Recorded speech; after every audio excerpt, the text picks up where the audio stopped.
This is Critical Nonsense, our high-lowbrow show about culture, science, and tech. This week, Wild Prognostications Year in Review, when we look back on 2025 and see how our wild guesses did, and other stuff. Woo! If I ruled the world. Imagine that. This is what a Joey sounds like. If I could turn back home. This is what Aaron sounds like. You just hit me with the if I, and it just took me there. And this is what an executive producer and arena rock diva, Jess Vander, sounds like. Hi, this is Jess. Yes. You know, Bob Mackey designed my microphone, so I'm very excited for what this podcast is going to sound like today.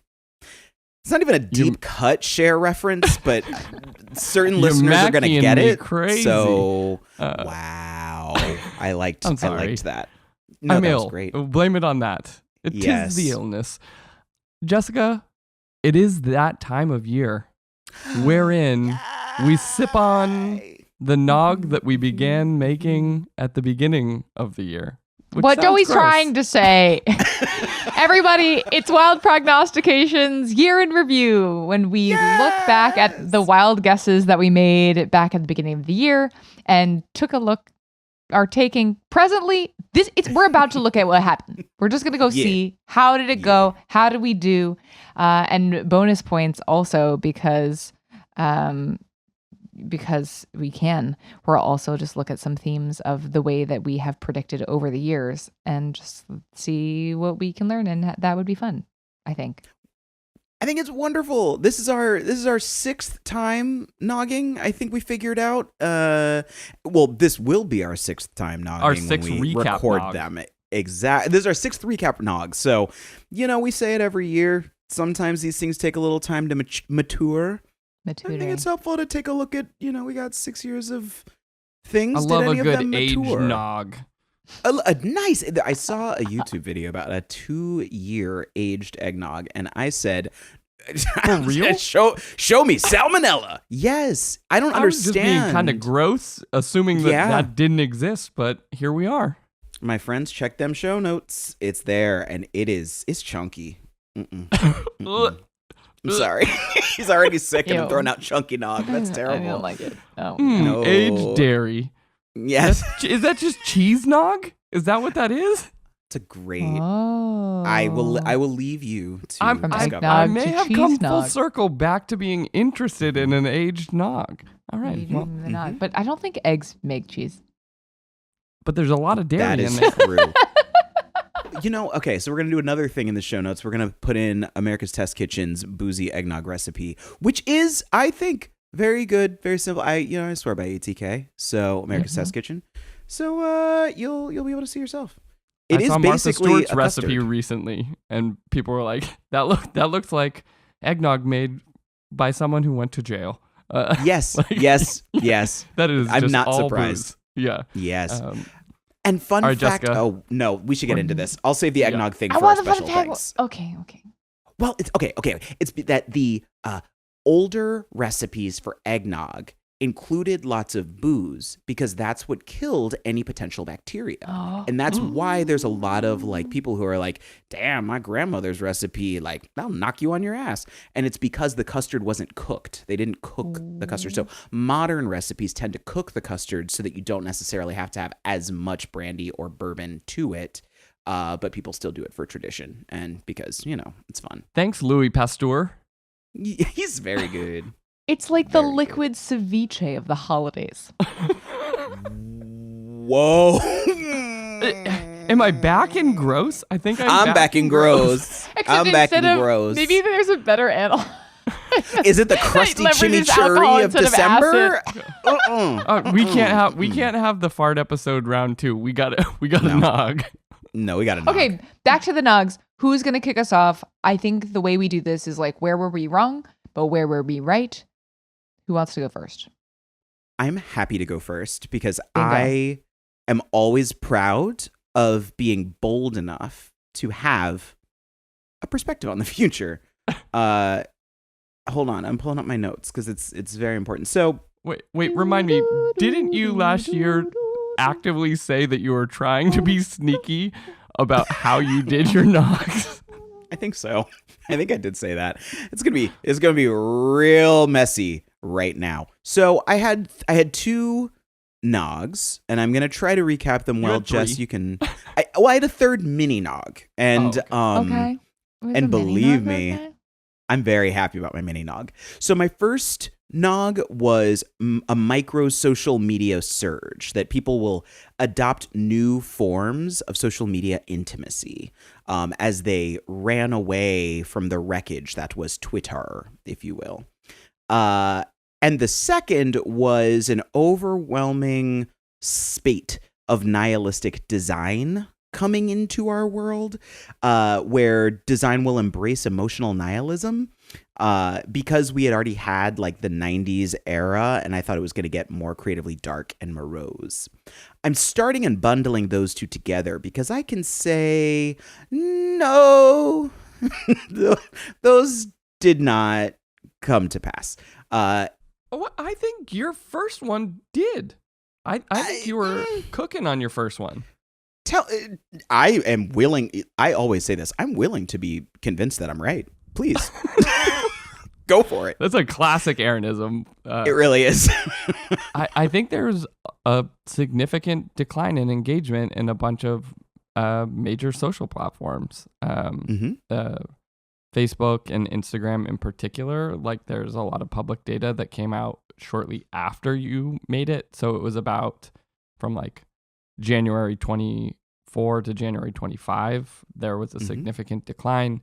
But then there are other things that are coming out in the research of, like, Deloitte did a UK study, and 20% of consumers deleted social apps in the past 12 months. 29% of Gen Z had.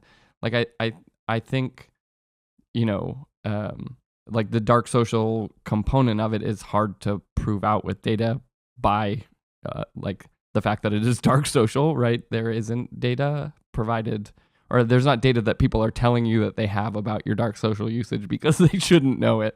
And so I think you were on, certainly, at least directionally right on the microsocial surge.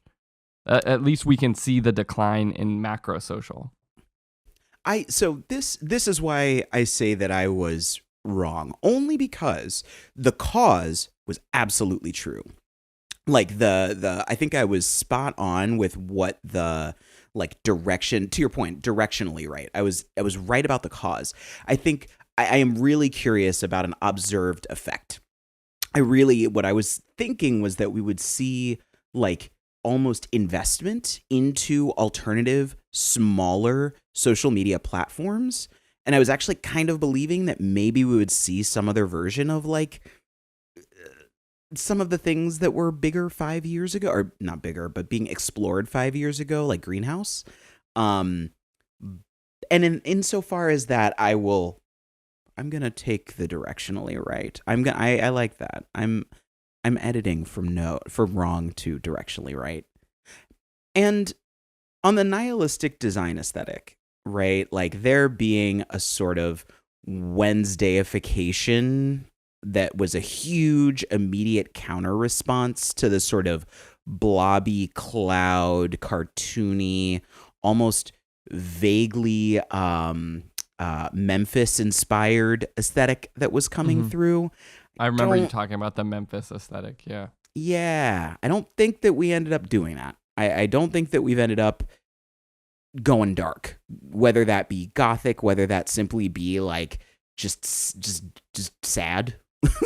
So that one I don't think came through, but I do think that that is more a function of time. I do think that every design aesthetic, especially one that is so overt, has to have a counter response, and I believe that that's one that the clock will out. We will see that come to fruition. Can I just say things that I think where, right, like the goth mode component of it maybe wasn't right, or I can't see any signals of that, but I do think, again, maybe directionally right. Like, dark mode has increasingly become the default. I think there is like sort of like a dark vibe of, you know, even in some of like memes of the year, like in my villain era. Like I think you are right. It's sort of like in the trajectory of what you were seeing, but maybe not explicitly in the goth component. And to double down on that, I think that you know, I've in a number of different projects, we've been talking about the rise of like cynical humor, and sort of how that we've had episodes on this podcast about moments of cynicism and how cynicism can take over or invade pop culture. But the way that cynicism shows up in memes and is showing up in many different social circles is sort of like, this is just the way it's going to be, or even, you know, saying that these are the end times, it's just what it is. That tone, I think, also signals that there will be, and this is why I think it's a function of time, there will be a moment in which that starts to get expressed in design, where that starts to get expressed in aesthetics. I just don't think it is moving as quickly as I had anticipated that it would at the end of last year. Well, and I think, again, I'm just telling you you're right. I'm arguing I know, with you and to I tell you love you're it, right. and I love it. Like, if you think about in 24, some of even the micro fashion trends of Y2K trend, or like the like hyper pink trend that had come through that was like very like princess, and or like Britney 2001 type of things, like that's not the micro trends in fashion that you've seen this year. I think they are darker, more subdued, and even in the grim humor component that you brought up, like going very much recency bias, but like there's been circulating like Will Arnett on Team Coco podcast was talking about when Conan O'Brien's parents had died, and they were like listing through the jokes that they made, where it became a joke that Jason Bateman killed Conan O'Brien's parents as a way to grieve about it. And it's like hilarious, but you can see the way that people are glomming on to finding humor in grimness that I think also supports some of the things that you were saying. Yes. By the way, everybody should listen to Conan O'Brien Needs a Friend. I find it to be the palate cleansing podcast that I always need. It's so much fun. I also want to really quickly hit my mini nog, because on my mini nog, I will go out and say I was dead on. I nailed it. I was right. So my mini nog was about video games pivoting toward novel gameplay mechanics and away from graphic realism. And just last night, we're recording this on December 12th. Last night was the Game Awards. And you can say what you will about the Game Awards and how actually connected they are to what gamers really want. But Claire Obscura Expedition 33 was the big winner of the night with 9 awards. And the using and modifying the sort of RPG campaign, like the actual like turn-based, the way they do turn-based combat is unique and is something that is, the game is great for many reasons, but the actual combat system is absolutely excellent. And it's one of the reasons why people, and especially hardcore gamers, really flock to it.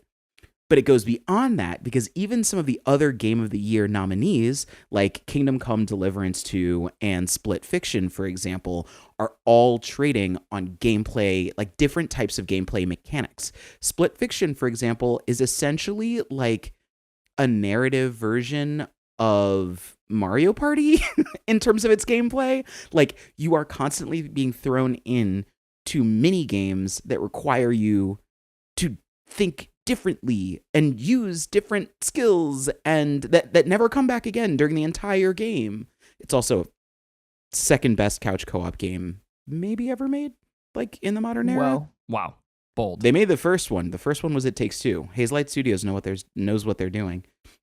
So this idea of realizing that we are definitely at the point where realism alone is not the story of a game, and that gameplay is going to be the thing.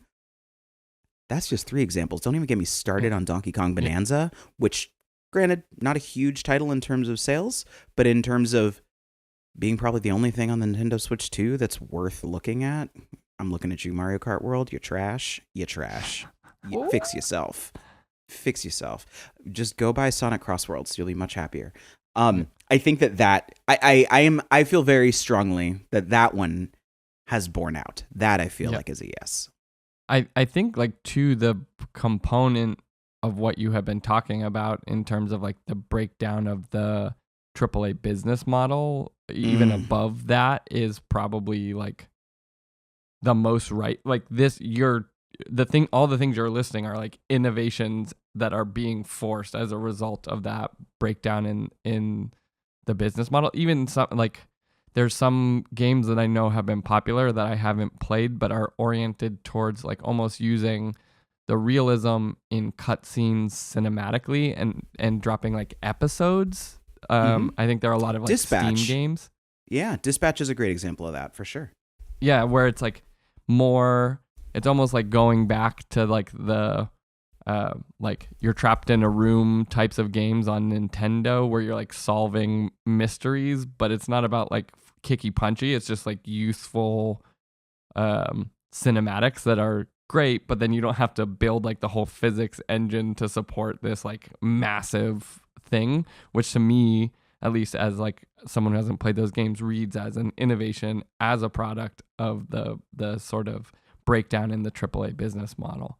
It's such AAA and any large studios right now, it's just been a constant, I can't even say it's a slow motion car wreck. The past 3 years in the gaming industry have been terrible. And even with, this potential merger of Netflix and Warner Brothers, there's so many questions about what's going to happen with that Warner Brothers games portfolio. You've got Mortal Kombat in that portfolio. You've got the Batman games, like the Arkham games. They're huge pieces of IP that are not just game IP, but are like really legendary game franchises. And the big question will be, will a company like Netflix invest in those? Will they see it as a growth engine or a liability? Will they see it as something that is worthy of maintaining the sort of like stature that some of those titles and franchises have? And the trap is that many times, you can see this with EA, you can see this with WB Games, you can see this with Blizzard Activision, a lot of this is going to get to a point where you just got to ask, if it's going to come down to return, then the answer is just rinse and repeat. And therefore, the innovation has to come from smaller studios who are willing to take risks. And the big question is, are these big franchises still going to be the ones that just are a money printing machine? Or are gamers really going to say, yeah, no, I want a good game. I want Hi-Fi Rush. I want Tango Gameworks to be fully back in business. I mean, they kind of are. Like, I want those experiences. I don't want Battlefield 6. Yeah. Or Black Ops 7, excuse me. Can I get a QED? Good, so. Ipso facto. Quid. Do you remember what does QED stand for? I don't remember. Jess the definitely Latin. Knows. Is it quid est QED? What does QED dictum? mean? What does QED stand for? Wow. Email us, listeners. I know that at least 2 of you know, because you'll probably text me after this comes out and says you're an idiot. Why didn't you just say it? Quod erat demonstrandum. That makes sense. Yeah, I wasn't going to get there. Totally, yeah. So. It definitely makes sense to me based on those Latin words. Yes. But that's it. That's what I got. Demonstrandum. I think I've got a demonstrandum growth on my which shoulder. Was to be demonstrated. I see. So that's my recapification. I think you crushed it. I would say I did. You did? Good. I did good. Thank you. I think you did. And thank you for helping me lean into being right. It feels good. I'm unfamiliar with that. So wait, now do we go to who goes next, or are you looking at a summary of things, Jessica? What do we do? I think it's Jessica. Okay, I'm ready to go. So my Nogs for 2025 were platform madness, a year of upsets. Like Apple TV will have a lot of must-watch shows this year, as an example, or like things get like things just getting crazy. My second nog was dressing up. The people will embrace dressing up formally, like suits are coming back. Like this was the vision and how people would be looking and spending time. And then I had a mini nog, which was the return of the blockbuster novel. And I think it was inspired by Onyx Storm at the beginning of the year. And I was like, maybe there's going to be a whole big thing, which I can just cross off the table right now, which was, there was not something like that. But I'm feeling real good about my main nogs. Platform madness. First of all, YouTube, according to Nielsen, overtook what's the formal title? Is now the leading TV platform by total viewing share, which is like it happened. It's happening. I mean, it's been happening for a long time, but like it finally was like, bam, there it is. YouTube number one. And I think that, you know, there's plenty of shakeup in terms of, you know, like the business side of things with the various the aforementioned Netflix, Warner Brothers Discovery acquisition, and, you know, merging and shifting of broader businesses. Also, my specific shout out to Apple TV was definitely realized, nominated for so many Emmys, winning a lot of them. The Studio, Slow Horses, Severance, now Pluribus having a moment. Can we just underscore Severance and then again Severance maybe? Shrinking season 2. Sure, yeah. I mean, all of it. Good show. And like the talent that they've been able to attract and sort of propel forward across different shows and series. Like it felt like at the beginning when you had, if anyone was like early to Apple TV, or when it was Plus and now not Plus, but back then you'd open it and you'd be like, they have 3 shows. And now it's like, oh, wow, they're like really giving HBO a run for their money. Speaking of HBO, the naming whiplash, how can we not talk about that? I don't know. I mean, and like the surprise to the world, and at least even the surprise to Netflix, that was K-pop Demon Hunters. They had no clue. They were not prepared for the Halloween costumes this year. They just weren't ready for it. I don't know. I feel, and maybe part of it was that it was too generalized a nog, so I set myself up for success. But I feel good about this one. I think you so like, first of all, like I almost said slam dunk, and then I got confused and I was going to correct it to grand slam. So I'm just going to say, Jess, that was a grand slam dunk. That was nailed in pickleball and in highlight and whatever other sport has really, really good things that you do.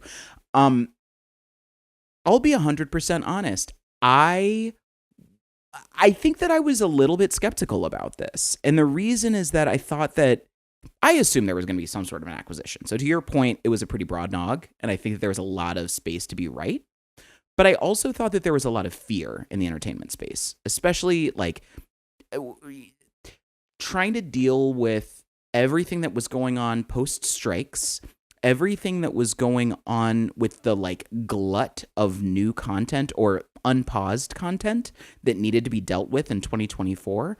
I sort of thought it was going to be like a hold year. I thought it was going to be one where everybody was like, let's ostrich this shit and let's like just hold on and we'll go crazy next year. And I am delighted to have been wrong on this. Like, I have a lot, and specifically your call out of Apple TV, prescient, really, really impressive.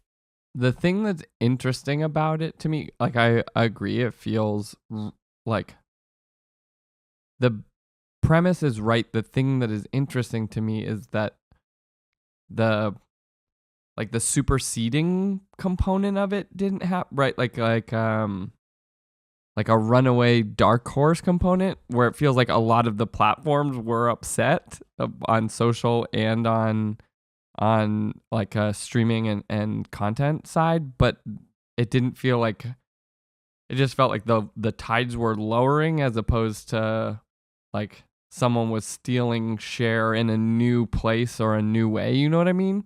Because I agree. I feel like Apple TV is a great example. I feel like it's sort of like Q score, for lack of a better, like public sentiment, like its clout has risen. Feels like we've seen people like claim like best pound for pound. David on our team is like best pound for pound platform there is. They're putting out the best content, and I think like that claim of pound for pound, they're not putting out as much as everyone, but like you're like, no, that was good and that was good and also that, and it's like I like Ted Lasso and I like Shrinking, and also there's a new show and maybe I'm gonna watch it just because I thought all those other ones were good. Like, right. I feel strongly about that, but I'm sort of surprised in the sort of non-negative non-zero sumness of it. Like, it just feels like it's kind of come down overall as opposed to that and maybe it's just being directed somewhere else. Well, that to me is like that feels like is a sign of how stuck the industry is, that like the change is like, oh, but if we do take creative risks and make investments in like quality content, that actually volume of options doesn't really matter. Like, if as long as I have one good show on my slate right now, like that's actually great. Or like some of those things, like disproving that, I think is just there's so many sort of tried and true assumptions about the way that this works, that to me it's like this is like a dawning. We're like dawning on like, actually, what if it's different? And like, what if we shake this up? So I don't know. Maybe Joey, to your point about like a runaway dark horse is still yet to come, and this is the beginning of that turning point. Well, and also to your point about YouTube, I think that if you play the YouTube game of trying to create a library of as much content as possible, YouTube is going to beat you because creators are doing it. It's coming from everyday people who are putting up all the energy themselves to do it. And so if you, in theory, use your scale and use your financial assets to invest in a smaller set of content that has a higher production value, you really could steal that, or steal that attention. I mean, this is not a complete segue, but like or distraction side quest. I like calling them segs though. Yeah. Let's take this quick seg. Not to be a set, yeah. But Xbox has been dragged through the mud in the gaming community after I actually need to double check who said it, but one of the senior folks actually said, "Oh yeah, our competition isn't other gaming platforms, it is TikTok." And like, I think anyone who's worked in entertainment strategy is understanding what is being said there, which is that you're fighting for attention, and people's attention doesn't really have to do with a certain platform or a certain device. It's like they're looking for entertainment. But the internet sort of responded in backlash, being like, "Are you kidding me?" And granted, there's a lot to say about the hazy future of Xbox and what they may or may not be doing in the near future. My point with all of this is that when we think about YouTube, sometimes I hear it talked about as a social media platform, and it's the biggest social media platform. Other times I hear it talked about as a TV platform or a streaming platform. It's also the biggest streaming platform, when I'm talking through a number of different metrics. And it's because it's both. It's both and neither. And that's kind of the whole thing. So if you're going to win, and you're going to win at the content game, then you're only going to win by creating and investing in a certain type of content. And serialized, high visual fantasy, something that requires a certain amount of polish that no one can just make via AI tools and or shooting a video in your bedroom or shooting a podcast that we're doing right now. That is easy for someone without a wallet to say. That makes a lot of sense to me. I'm just saying, it does. It does. So again, big ups to you, Jess. And your fashion one. You believe that you were knock on your fashion dressing up. I do feel like this was real. And I recognize that I don't know the the sort of tendrils and like how wide this goes. And so I'm aware of like, you know, living in a city and the bias of that and what that means about the way people are dressing. But I will say, if you look at both what is churning out of fashion houses, both of like sales in retail this year, and even just like iconic cultural moments of the year, tailoring is back, suits back, shoulder pads admittedly back, oversized back. It is like a revitalization of the 90s and 80s, I mean, in so many different ways. And it was just so interesting to dig in and like think of some of those examples, like and like where we're getting our inspiration from, like that iconic white suit Cardi B wore in her court hearings where she was like, I didn't call that lady fat, I called her a bitch. So one of my favorite pop culture moments of the year. That was incredible. Some great gifts came out of that too. Yes. Cardi B on the stand, yes, with her hands sort of. It's just, she's killer. Yeah. Interesting. I think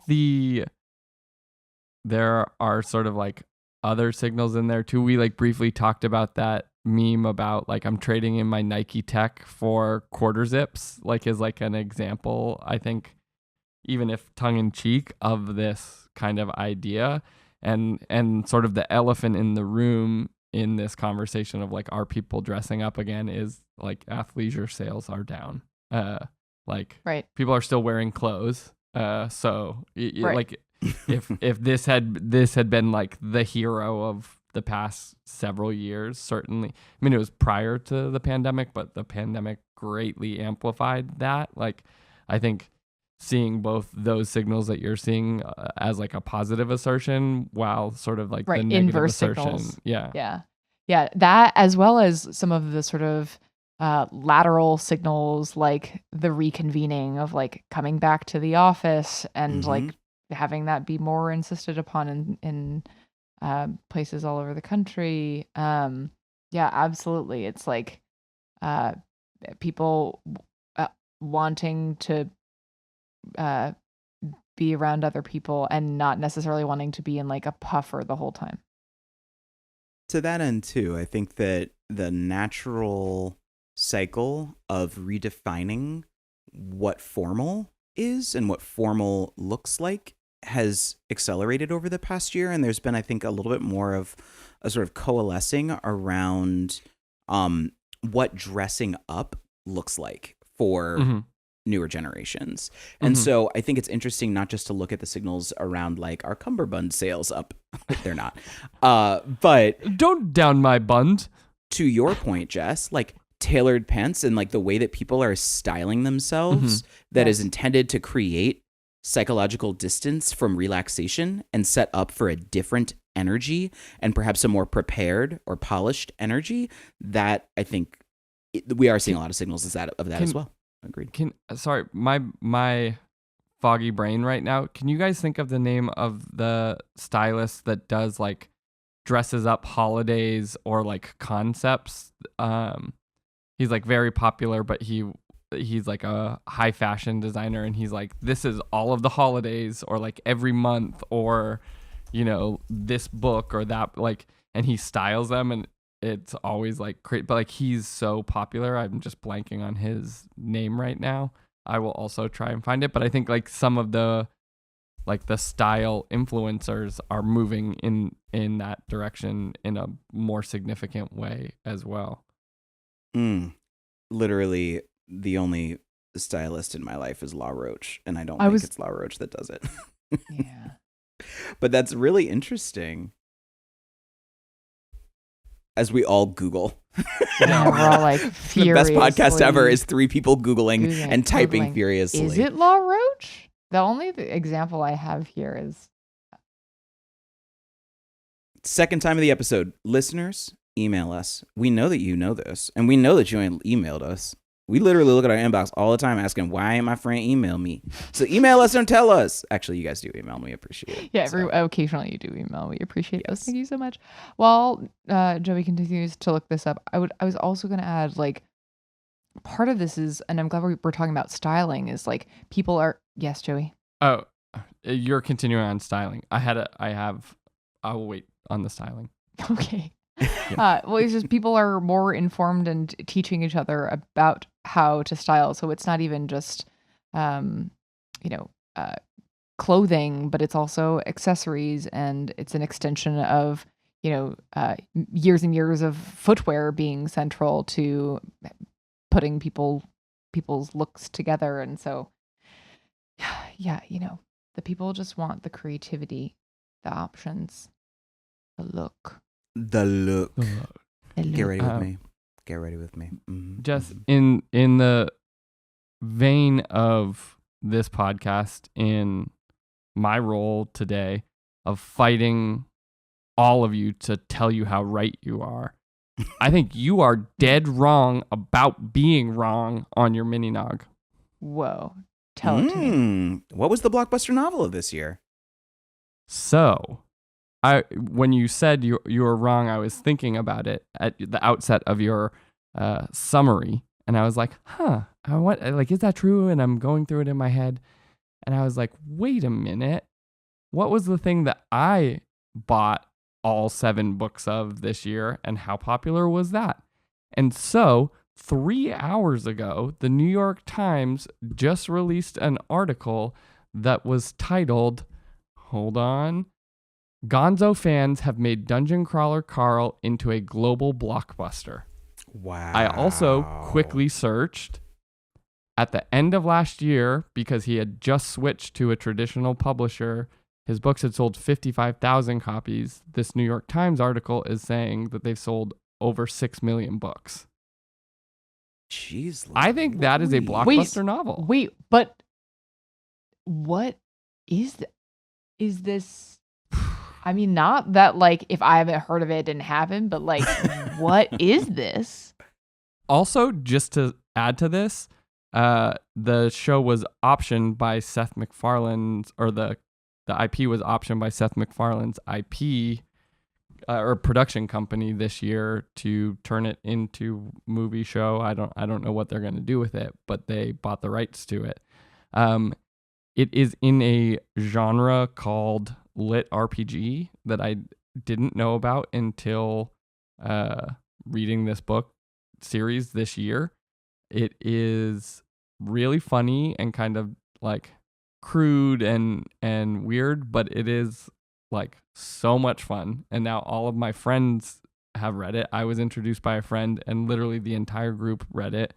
My friend Brad went to like a comic convention type of thing with his brother, and he was there, the author Matt Dinman, and he got me a signed copy of one of the books that says, hey Joey, I heard you can't read, you could at least try, Matt Dinman, because I listen to the audiobooks. Which my response is, Matt Dinman, if for whatever absurd reason you ever listen to this, I paid for the audiobooks, man. I paid for the audiobooks. But it's also, I've heard from one of my friends that one of the Bravo podcasts was talking about how the women were annoyed that all of their husbands and husbands' friends were listening to or reading these books, and like, what is it all about? I think it counts. I mean, here's the thing, right? In my mind, I was looking for Harry Potter level 6 million copies in a year?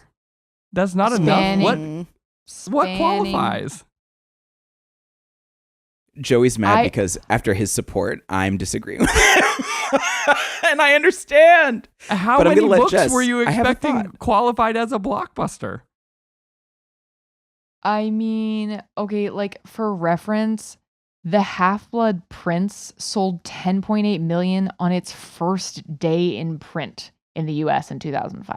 So I think that's the scale that I was looking for, like just like insane, like something that like took over. And I think what I underestimated, and I think it's fair to say this, is that like to to be blockbuster in a smaller, again, 6 million is massive, but like the scale within a genre, within like a certain type of interest group, is a thing that I'm just being honest, like that isn't the thing that I had been imagining in my mind.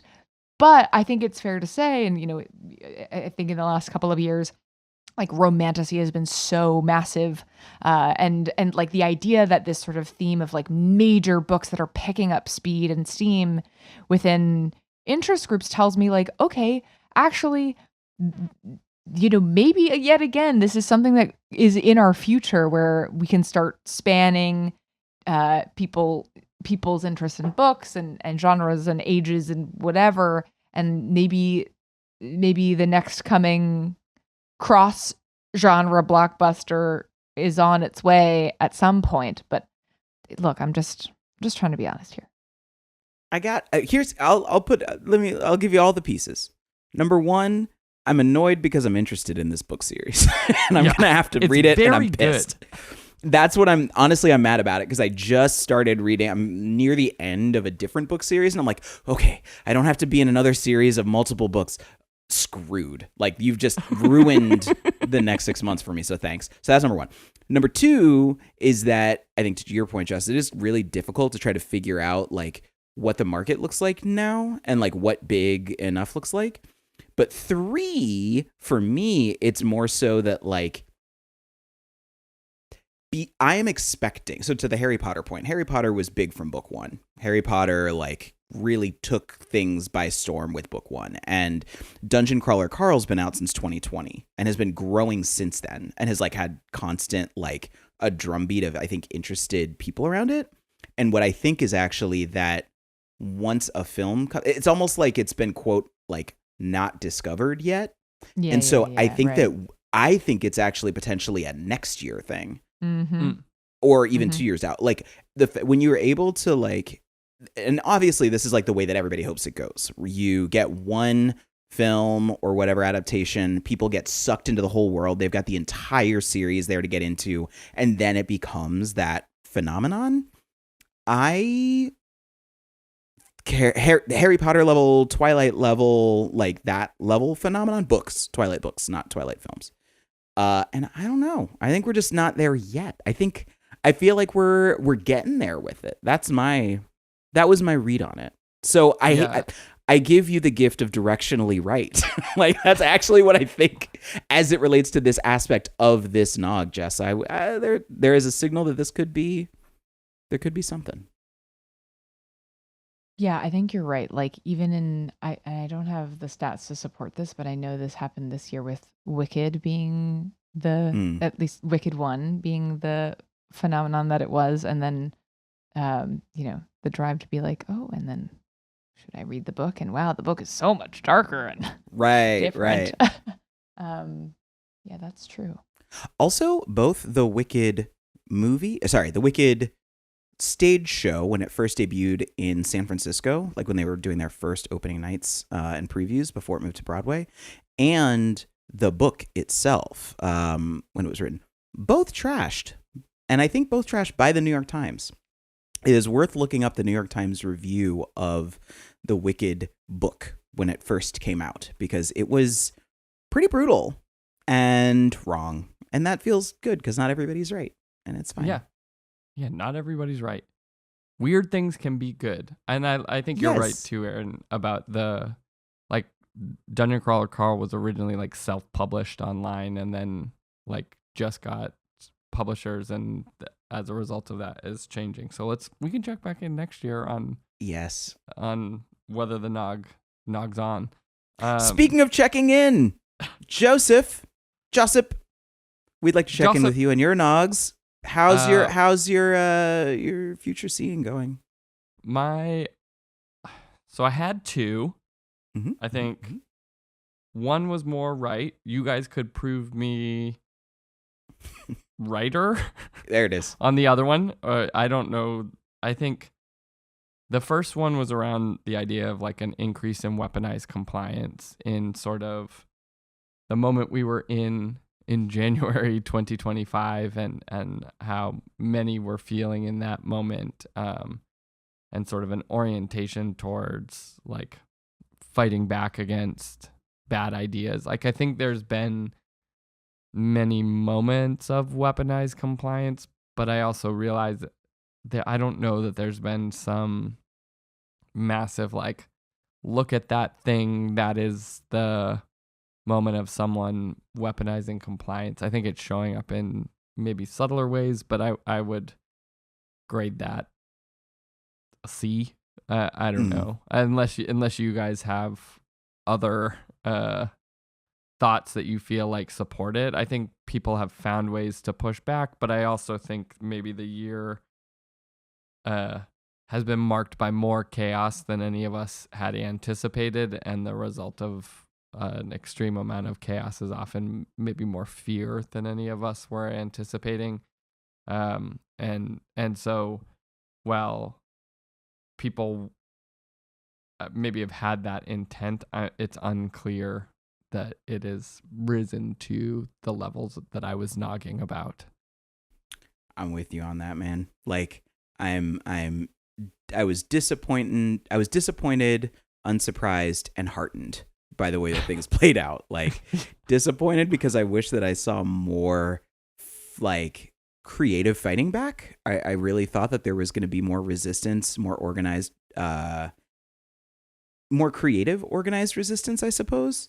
And there was resistance, right? Like, I mean, there's no doubt, like, the No Kings parades, protests are a moment for sure. Mm-hmm. And I mean that through the longer arc of American history, like that's something. I'm heartened by the fact that there are still people that can maintain enough energy to keep fighting and to keep actually feeling that creativity. I think that there's so much data around how those who fight back can only do so for a short period of their life because it is too overwhelming. And so it's kind of like something that younger generations have to keep taking up, because you don't see a lot of like 80-year-old freedom fighters like still pushing like that. It takes over. But also, like, it's unsurprising just because, like, to a certain degree, yeah, that tracks. Like, there's a little bit of looking back on it, and I'm like, yep, no, that feels right with armchair revolution, and, you know, whether it be black boxes, and there's just so many different examples of it over the years, and I'm like, yeah, no, that's unfortunate. But I don't think that just because perhaps there was not as much weaponized compliance, that there was not still resistance. Yeah. And that it is not still critical, and that it's not still happening, like, on a daily basis, including myself. So keep doing it, whatever it is. Yeah. It's sort of like, I don't know, like Gavin Newsom's press room is sort of, you know, like some of those types of things maybe smack a little bit of weaponized compliance, and you hear things, but it's not the thing. In fact, honestly, in some of the instances that I can think of where it's a pointed moment of weaponized compliance, it's not in a direction where I think it is positive. Yes. You know, Mike Johnson not swearing in the congresswoman from Arizona for the longest period in the history of the United States was a demonstration of weaponized compliance ultimately. Right. So don't love it. Maybe it's true, and I just don't like how it looks. Like, compliance is being weaponized, just not in the ways that we were hoping. Yeah. The other one is potentially more true. There's been, I don't think to the scale maybe that I had nogged about in terms of like, I think some of the quotes from it were like, oops, we took down half of Colorado's power supply, or like, you should oops, recap Google's what down. it is. Yeah, so I had brought up I think like non-apocalyptic runaway AI moment would happen. And I think it looked different than maybe I was anticipating in my head, to be clear, but there were a couple moments where AI agents within software systems made some pretty big hiccups. So there was one where Replic's AI coding agent ignored a code freeze, deleted a live production database for an investor's company, fabricated thousands of fake users, falsified test output, and then lied to cover its tracks about admitting the catastrophic error in judgment. And it had public apologies and problems. But the bigger one, I think that was big if you exist in that world as a software engineer and whatever. But the Cloudflare thing, in trying to dig into it a little bit, seems like there was an AI agent system in the back end that took out Cloudflare. Even when I'm doing the search, it was sort of had a bot management system, an AI powered feature that triggered database permission changes that created a massive corrupted file, and then that overwhelmingly took out the system. And that caused how much, maybe we can get an exact number or an estimate from someone who knows, but it costs the world a lot of money. If you remember, AWS servers were down, a lot of we were having issues with typical software that we would use in a day-to-day basis for us, and it lasted a while, right? 24 hours or something. And so maybe I don't think it looked or felt the way that I thought it might potentially, but I don't know. What do you guys think?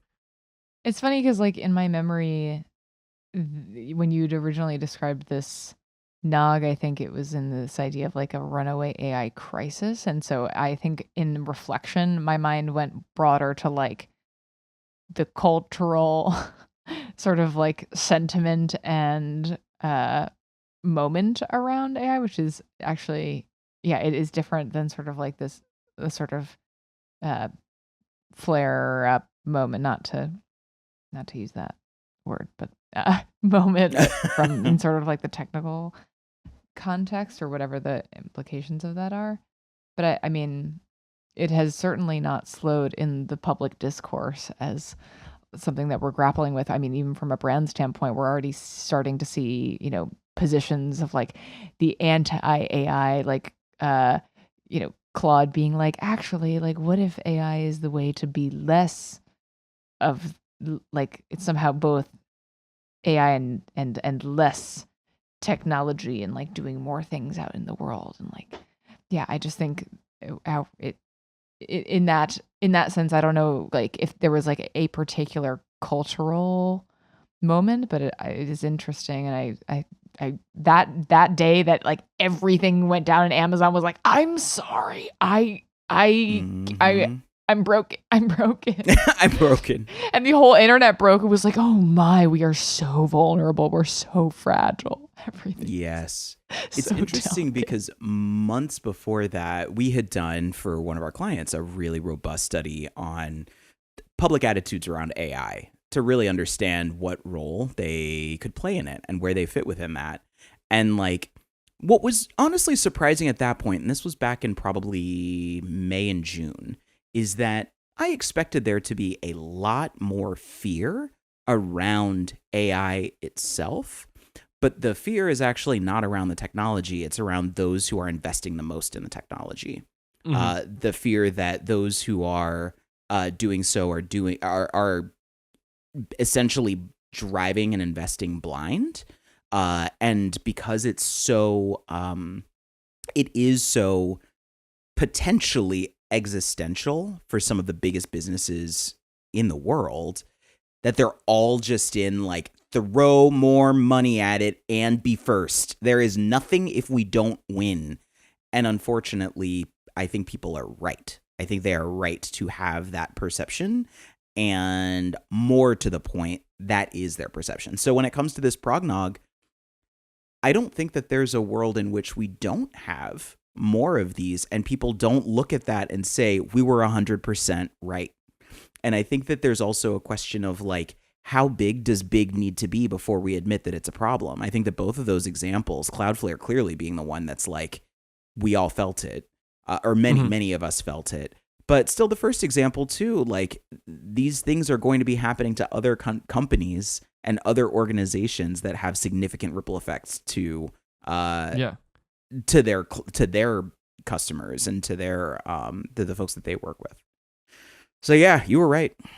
It's interesting, Aaron, like even the way that you frame that made me think about that Bloomberg article that came out in the beginning of October, I believe it was, that was sort of demonstrating the circularity of a handful of AI companies and how they were like investing in another one who was investing back in them, that sort of created this perception of like this massively the accusation from Bloomberg was even that NVIDIA was selling chips to database companies, that it was then renting the space on the chips to inflate the demand and things like that.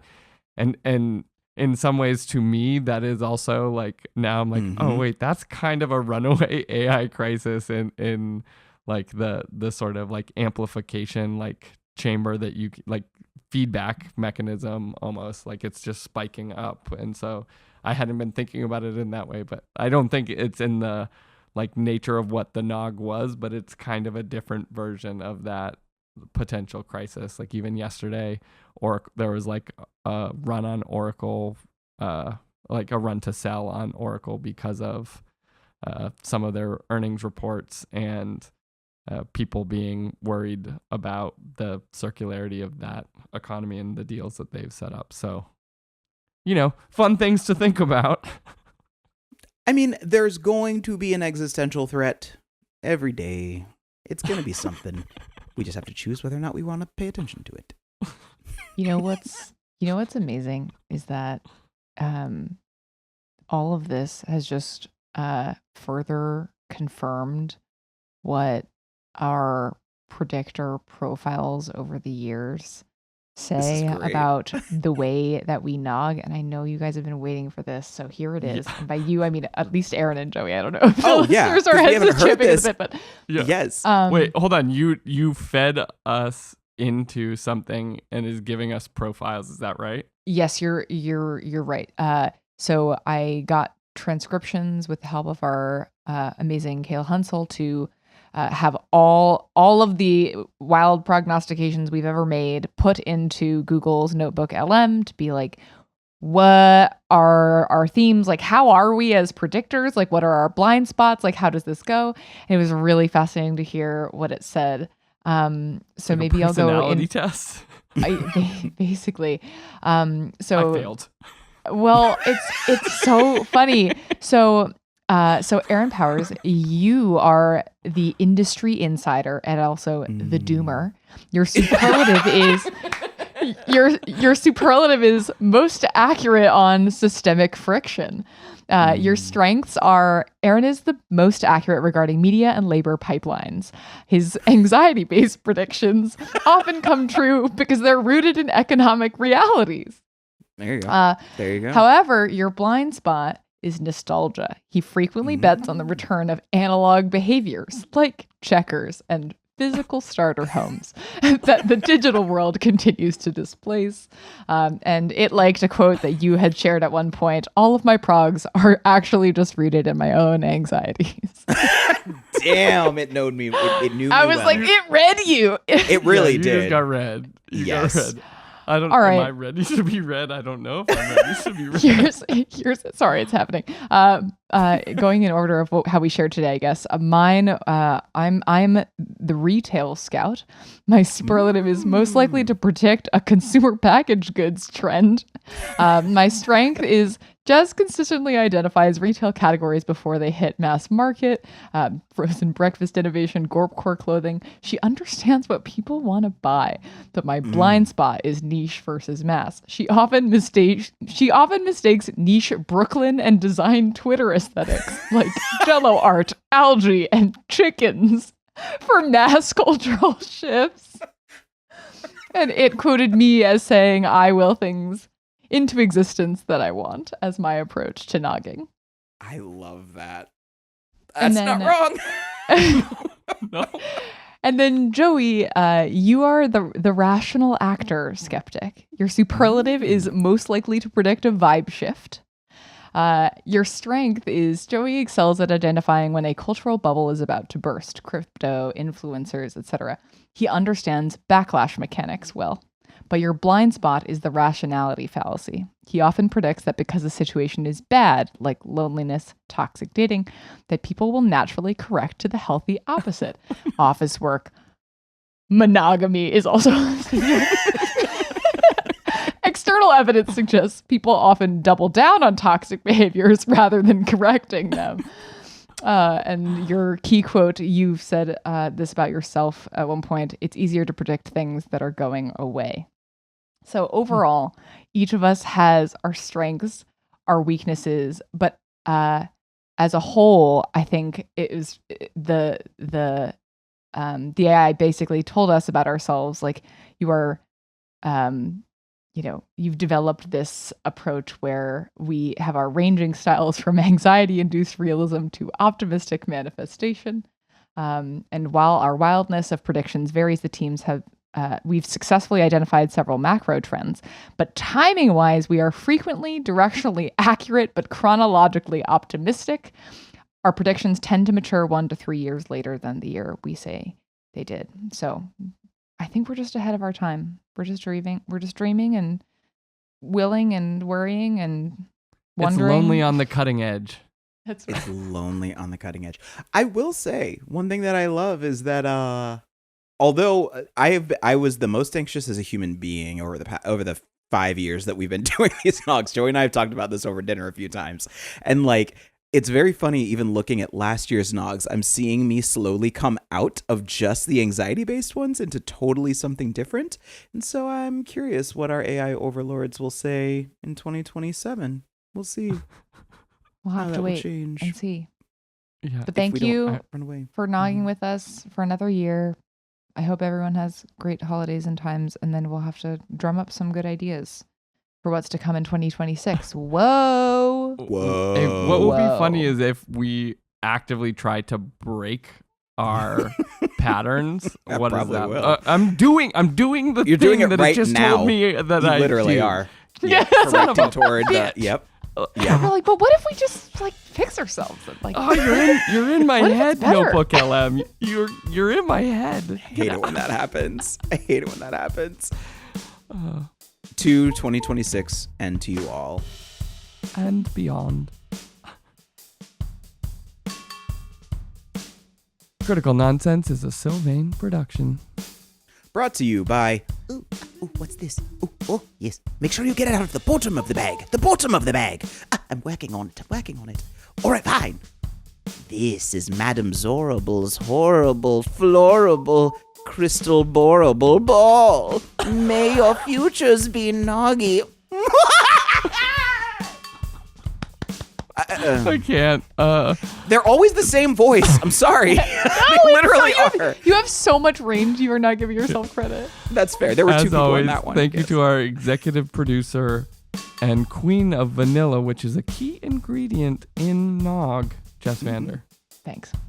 Oh man, and also the sonic nutmeg to this podcast, sound engineer Alex Contel. Sprinkle them on top. Mm-hmm. We'd like to thank our programming coordinator and 2 scoops of eggnog ice cream, Les Jacobs. Yo, and I really think this is all 6 eggs that are a part of making a pitcher of eggnog.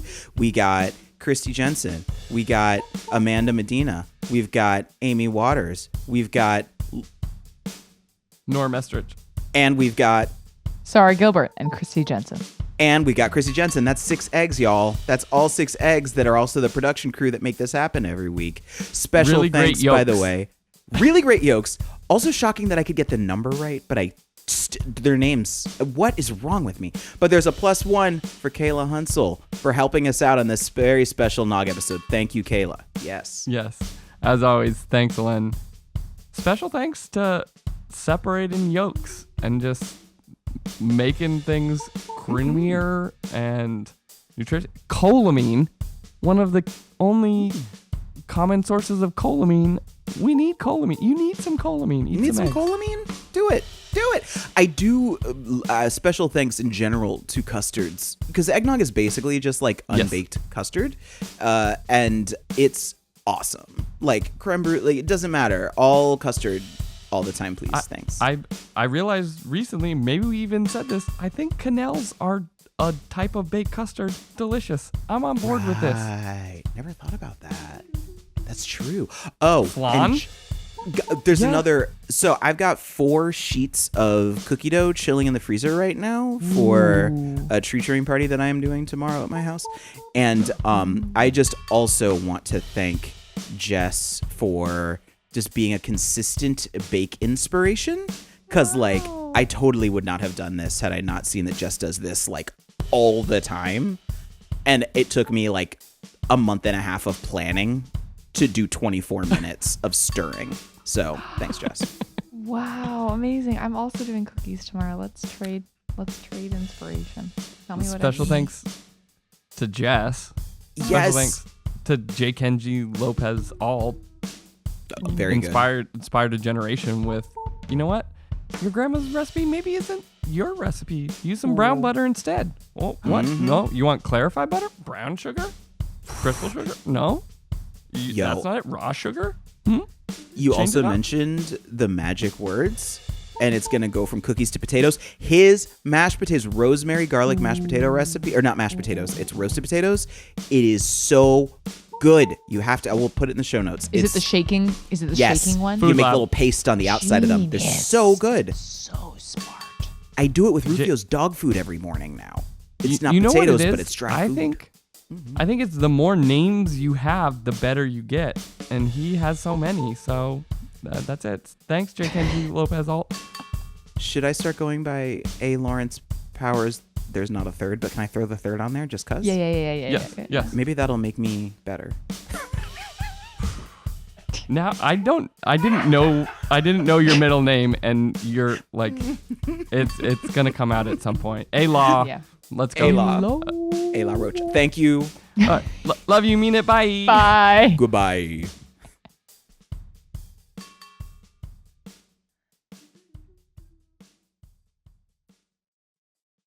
Recording.